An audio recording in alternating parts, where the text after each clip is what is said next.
असलामुअलैकुम, this is Moeed Pirzada in Washington, United States. आज 1 जनवरी 2026 है और इसी निस्बत से आप सबको, आप जहाँ कहीं भी हैं, आपको नया साल मुबारक हो। आप पाकिस्तान में हैं, मशरक़ वस्ती में हैं, नॉर्थ अफ्रीका में हैं, नॉर्थ अमेरिका में हैं, यूरोप में हैं, ऑस्ट्रेलिया, न्यूज़ीलैंड में हैं, कहीं भी हैं, आपको नया साल मुबारक हो और अल्लाह करे कि 2025 के 365 दिनों में और उसके 12 महीनों में आपने जो गलतियाँ की, जो कोताहियाँ की, उनसे आपको सीखने का मौका मिला हो और 2026 के जो 365 दिन और 12 महीने या इसके 52 हफ्ते हैं, उनमें आप इस किस्म की गलतियाँ ना दोहराएँ। वैसे कहना बड़ा आसान है, लेकिन करना जो है बड़ा मुश्किल है। ये जो जुमला है ना कि नया साल आपको मुबारक हो, ये बड़ा ऐसे रस्मी किस्म का और बहुत ही एक सतही किस्म का मुबारकबाद का जुमला है। उसकी वजह ये है, एक रवायत है। उसकी वजह ये है कि हर दिन जब सुबह सूरज मशरिक से नमूदार होता है, तो वो हम तमाम इंसानों को एक नया स्टार्ट, एक नई अपॉर्चुनिटी देता है कि हम अपने गुज़िश्ता 24 घंटे की गलतियों पे रिफ्लेक्ट कर सकें हों और एक नए दिन का हम आगाज़ कर सकें। तो इस लिहाज से नए साल की कोई ख़ास बात नहीं है, लेकिन नए साल की कहते हैं कि कोई 30,000 बरस से नए साल का एक कैलेंडर जो है, उस पे इंसान काम कर रहे हैं और ग़ालिबन 500-600 बरस क़ब्ल मसीह जो है, बेबीलोनियंस ने, जो इराक़ मॉडर्न पाया जाता है, उन्होंने बाकायदा एक 355 दिनों का साल का कैलेंडर बना रखा था। फिर तकरीबन 50 या 45 बरस क़ब्ल मसीह में जूलियस सीज़र ने इसे 365 दिन के कैलेंडर में बदला, जिस पे लीप ईयर्स का ऐड किया गया। यही बेसिस बना फर्दर रिफॉर्म के बाद ये जो रोमन कैलेंडर है, जिसे ग्रिगोरियन कैलेंडर कहते हैं, और यही वो ग्रिगोरियन कैलेंडर है जिसके ज़रिए हम अपनी ज़िंदगी गुजारते हैं, जिसके ज़रिए हुकूमतें, कॉरपोरेशंस, कंपनीज़, लोग, बिज़नेस एंटिटीज़ जो हैं, वो अपनी प्लानिंग कर सकते हैं और हम लोग भी अपनी प्लानिंग कर सकते हैं। मैंने ये फ़ैसला किया कि मैं 2025 के, पहले मैं सोच रहा था शायद ना करूँ, लेकिन 2025 के हवाले से और 2026 के हवाले से कि 2025 में पाकिस्तान में क्या हुआ और दुनिया में क्या हुआ और फिर 2026 में हम क्या चीज़ें एक्सपेक्ट करते हैं, इसके हवाले से मैं एक बहुत डिटेल्ड व्लॉग करूँगा। इस चैनल पे नहीं, जीवीएस पे करूँगा, उसको रख के छोड़ दूँगा चंद दिनों के लिए। ख़ासा डिटेल्ड मैं करूँगा, पिक्टोरियली करूँगा। वैसे मैंने चंद घंटे पहले देखा कि पाकिस्तान के prominent television anchor person, vlogger, social media जो the most important social media player Imran Riaz Khan ने बरतानिया से 2025 के हवाले से एक बहुत ही मुफस्सल, हालांकि 20-25 मिनट से भी कम की शायद उनकी वीडियो, 21-22 मिनट की, लेकिन 2025 पे इंतहाई मुफस्सल पाकिस्तान के हवाले से, ना सिर्फ पाकिस्तान की सियासत के हवाले से, इमरान खान के हवाले से, पाकिस्तान की मिलिट्री इस्टेब्लिशमेंट के हवाले से, बल्कि जो नागहानी आफतें, सैलाब, इकनॉमिक जो डिफ़िकल्टीज थी पाकिस्तान की, उन सब के ऊपर बहुत ही कॉम्प्रिहेंसिव कमेंट किया इमरान रियाज खान ने। आई कंग्रेचुलेट हिम ऑन दैट। और उसके बाद पाकिस्तान के हवाले से कुछ मज़ीद कहने सुनने की गुंजाइश नहीं रहती। तहम मेरा जो एनालिसिस होगा वो खाली पाकिस्तान का नहीं होगा, बल्कि वो पूरी दुनिया के हवाले से एक एनालिसिस होगा कि दुनिया ने 2025 में क्या कुछ दुनिया में हुआ और बनी नूह इंसान का जो सफ़र था वो किस हद तक आगे बढ़ा है और 2026 में हमारे क्या तवक्कुआत हैं, हमारी एस्पिरेशंस क्या हैं, हमारे फियर्स क्या हैं। और इसमें पहली दफ़ा मेरी कोशिश होगी कि कुछ इकोनॉमिक्स के हवाले से और कुछ साइंस एंड टेक्नोलॉजी के हवाले से भी बात की जाए। तो मैं कोशिश कर रहा हूँ कि एक आध दिन में मैं एक ऐसा एक डिटेल वीडियो जो है जीवीएस के ऊपर आपके लिए रिलीज़ करूँ। इस स्टेज पे आज मैं सिर्फ 3 डेवलपमेंट्स के ऊपर बात करना चाहता हूँ, क्विक एनालिसिस आपके सामने रखना चाहता हूँ। पहले का ताल्लुक इमरान खान से है। Imran Khan the former prime minister of Pakistan, Pakistan की तारीख के सबसे मकबूल सियासतदान कायद-ए-आज़म मोहम्मद अली जिन्ना के बाद इमरान खान को 1 जनवरी 2026 को जो उनका जो प्रिज़न है, उनकी जो जेल सेंटेंस है, जो वो कैद में है, उसे अंदाज़न 890 दिन हो जाते हैं। 2 साल, 4 महीने और 26 या 27 दिन। तो ये बन जाते हैं तकरीबन 889 या 890 डेज़। इससे पहले अगर इस किस्म की सज़ा जिस तरह से इमरान खान को रखा गया है और जो उनके बारे में इरादे हैं, इस तरह की सज़ा पाकिस्तान की तारीख़ में अगर किसी सियासतदान को मिली है, इस किस्म की, इस नेचर की, तो वो सिर्फ the former prime minister of Pakistan, twice the prime minister of Pakistan जनाब जुल्फ़िकार अली भुट्टो को मिली थी, जिन्हें 3 या 4 सितंबर 1977 को एक कत्ल के मुकदमे में गिरफ्तार कर लिया गया था। उस वक़्त जब उन्हें गिरफ्तार किया गया और आज तक, अब से 2-3 साल पहले तक, मुझे यकीन कामिल था कि जुल्फ़िकार अली भुट्टो ने नवाब कसूरी का वो कत्ल ज़रूर किया होगा। उन्होंने ही एफएसएफ को डायरेक्ट किया होगा, एफएसएफ ने ही कत्ल करने की कोशिश की होगी। لیکن اب جو کچھ میں نے گزشتہ 3 ساڑھے 3 برس میں پاکستان کی تاریخ میں دیکھا ہے، پاکستان کے اداروں کے، عدالتوں کے، پروسیکیوشن کے، وکلا کے، پاکستان کے میڈیا کے میں نے حالات دیکھے ہیں، یقین مانیے لا الہ الا اللہ محمد رسول اللہ، مجھے یقین نہیں رہا. مجھے اب وہ پہلے والا نہیں ہے مجھے کہ مجھے لگتا ہے کہ ذوالفقار علی بھٹو نے واقعی قتل کیا ہوگا. مجھے اس کا بڑا تکلیف دہ احساس ہے کہ آپ میں سے 99.99% لوگوں کا یہی خیال ہے جو پرانے لوگ ہیں کہ ذوالفقار علی بھٹو کے علاوہ کسی نے وہ قتل نہیں کیا. لیکن اب مجھے یقین نہیں رہا ہے کیونکہ میں نے جو پاکستان کے حالات دیکھے ہیں، مجھے لگتا ہے کہ پاکستان میں کسی کے اوپر بھی کسی بھی قسم کا الزام لگایا جا سکتا ہے، اس کی ایویڈنس ڈھونڈی جا سکتی ہے، فیبریکیٹ کی جا سکتی ہے. پروسیکیوشن کو، حکومتوں کو، ریاستوں کو، میڈیا کو، وکلا کو، ہائی کورٹس کو، سپریم کورٹ کی بازو مروڑ کے انہیں ایک ڈائریکشن میں ڈالا جا سکتا ہے. سو مجھے یقین نہیں ہے کہ ذوالفقار علی بھٹو، کیونکہ یہ بات بڑی کلیئر تھی کہ ذوالفقار علی بھٹو کو قتل کرنا ہے اور عدالتوں کو استعمال کرنا ہے. یہ ستمبر 1977 میں جنرل ضیاء الحق نے یہ فیصلہ کر لیا تھا، جب ان کو احساس ہوا تھا کہ یہاں پر 2 لاشیں ممکنہ طور پہ قبر ایک ہے، یا وہ جائیں گے قبر میں یا پھر ذوالفقار علی بھٹو قبر میں جائیں گے. اور اس کو اس طرح سے بھی آپ دیکھ سکتے ہیں کہ جب ان کو 3-4 ستمبر 1977 کو گرفتار کیا گیا تو اس کے 10 دن کے بعد جب لاہور ہائی کورٹ میں ہی میرا خیال ہے انہوں نے ضمانت کے لیے اپلیکیشن دی تھی، موو کی تھی ضمانت کی، تو وہاں جسٹس کے سمدانی جو ہیں انہوں نے جب ان کو ضمانت دی تو اس فیصلے میں انہوں نے بڑے دبنگ طریقے سے لکھا کہ پروسیکیوشن نے ان کو گرفتار کرنے کے لیے قتل کے مقدمے میں جو ایویڈنس رکھی ہے، جو کیس بنایا ہے، یہ کیس بہت کمزور ہے، یہ سیلف کانٹرڈکٹری ہے، اس کے اندر تضاد ہے، اس کے ڈفرینٹ پیسز آف ایویڈنس جو ہیں وہ آپس میں نہیں ملتے. اب چونکہ ذکر ہو ہی گیا جسٹس صمدانی کا، تو میں آپ کو بتاؤں کہ جسٹس صمدانی کی صاحبزادی امریکہ میں ہوتی. مہلکہ صمدانی کو آپ نے اکثر سنا ہوگا، ان کے ٹویٹس دیکھے ہوں گے، کبھی میرے ساتھ بھی ڈسکشن میں دیکھا ہوگا، بہت سی جگہوں پہ کانگریس کو پلیڈ کرتے دیکھا ہوگا. یہ وہی جسٹس صمدانی کی صاحبزادی ہیں جو اب امریکہ میں رہتی ہیں. جس طرح سے جسٹس صمدانی کی ایک پرنسپل پوزیشن تھی ملٹری اتھارٹیرزم کے خلاف، اسی طرح سے مہلکہ صمدانی کی بھی پوزیشن ہے ملٹری اتھارٹیرزم کے خلاف، انہی کی صاحبزادی ہیں اور ان کے بھی بڑے خلاف ہیں ہمارے بھائی لوگ. سو بہرحال ذوالفقار علی بھٹو کو 560 دن میں جنرل ضیاء الحق نے انہیں پھانسی کے گھاٹ تک پہنچا دیا. عمران خان کے کیس میں جنرل عاصم منیر اور شریف جو دونوں مل کے، شریف جنرل عاصم منیر، بیکاز میں اس میں آصف علی زرداری کو بلیم نہیں کرتا، میرا خیال ہے یہ آصف علی زرداری کی پالیٹکس ہے نہیں. تو بہرحال یہ جو پالیٹکس ہے اس دھڑے کی، ان کی پالیٹکس یہ تھی کہ ہم نے عمران خان کو گردن جھکانے پہ مجبور کر دینا ہے، سیاسی طور پہ ہم نے فنا کر دینا ہے، ختم کر دینا ہے. لیکن یہ 2 سال 4 مہینے اور 26 دنوں میں عمران خان نے نہ تو سرنڈر کیا ہے، نہ ہی انہیں سیاسی طور پہ ختم کرنے کے پوزیشن پہ آ سکیں.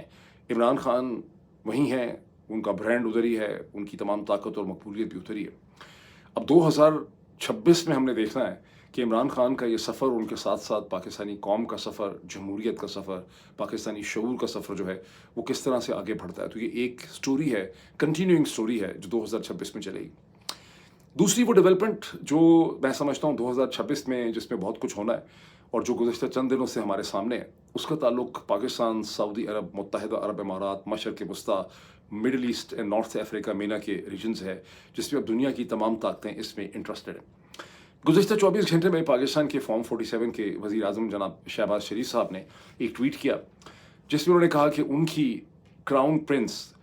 His royal highness HRH his royal highness crown prince Mohammed bin Salman and deputy prime minister of Saudi Arabia جناب محمد بن سلمان کے ساتھ ان کی تفصیلی فون کے اوپر بات چیت ہوئی ہے.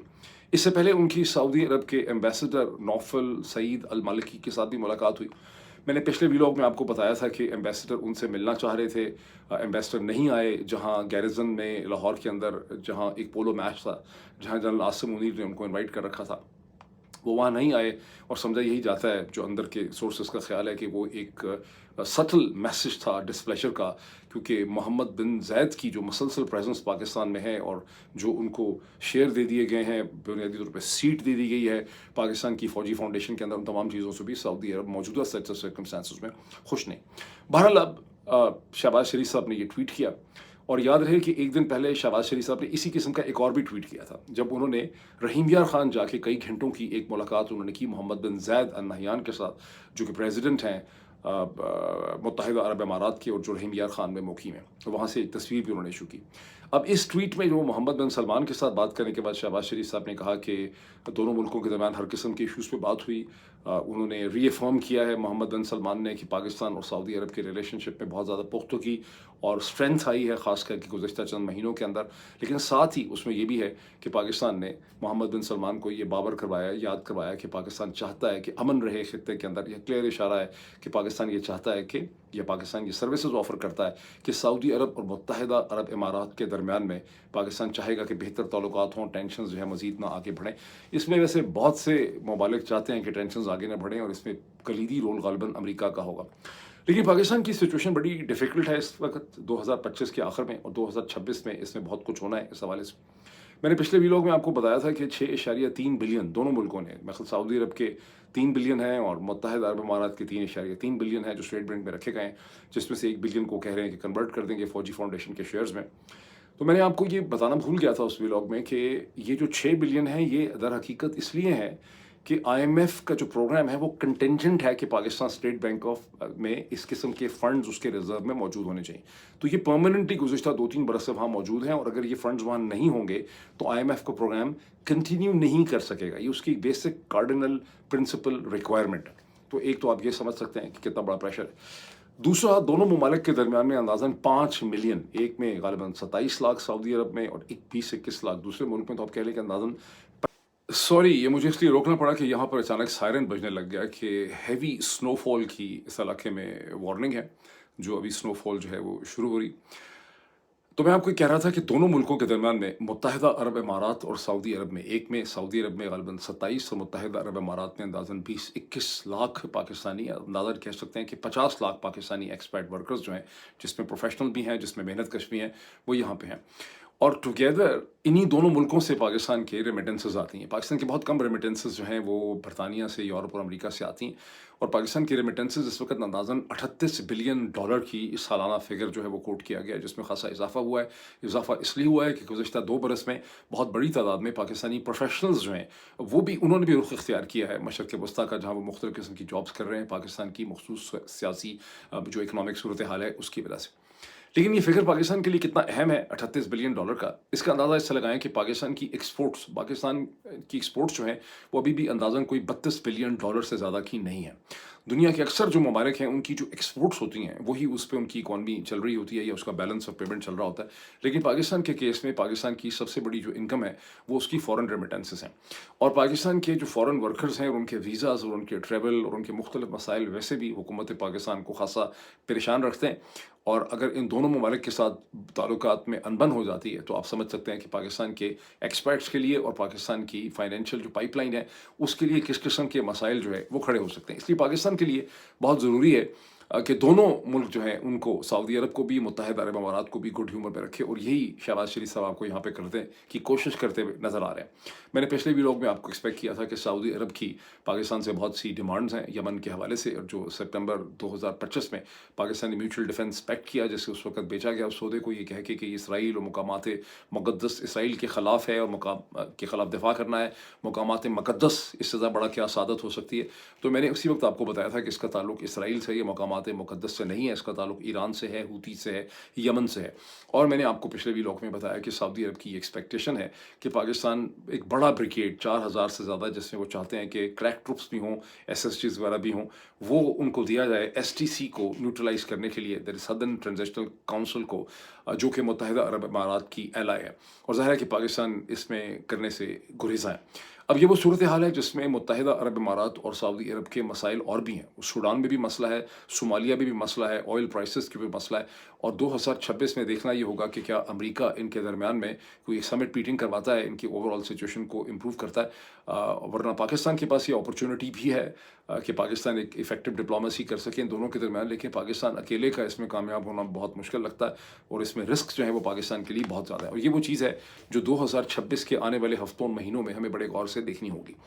अब ये भी देखना होगा, इन्होंने कहा कि क्राउन प्रिंस मोहम्मद बिन सलमान 2026 में पाकिस्तान का स्टेट विजिट करेंगे, वो आएंगे। मेरा ख्याल 2019 में वो उस वक्त आए थे जब इमरान खान प्राइम मिनिस्टर थे, लेकिन वो भी असल वजह कुछ और थी। वो आए इसलिए थे कि वो पाकिस्तान, हिंदुस्तान, चीन से मदद हासिल करना चाहते थे। जमाल खशोगी का जो कत्ल हुआ और उसके बाद उनके ऊपर जो इल्ज़ाम था, उसमें वो अपना लेवरेज और अपनी रीच आउट शो कर रहे थे मगरब को, बिकॉज मगरब की, यूरोप की और नॉर्थ अमेरिकन गवर्नमेंट्स जो हैं उन्होंने उनका बाइकआउट कर दिया था। तो वो उन सेट ऑफ सर्कमस्टांसेस में आए थे जिसकी तस्वीरें और बहुत सी इमेजेस जहाँ इमरान खान उनको एयरपोर्ट पर रिसीव करते हैं, खुद उनकी गाड़ी ड्राइव करते हैं, वो उस ज़माने के इमेजेस हैं। अब देखें क्या होता है।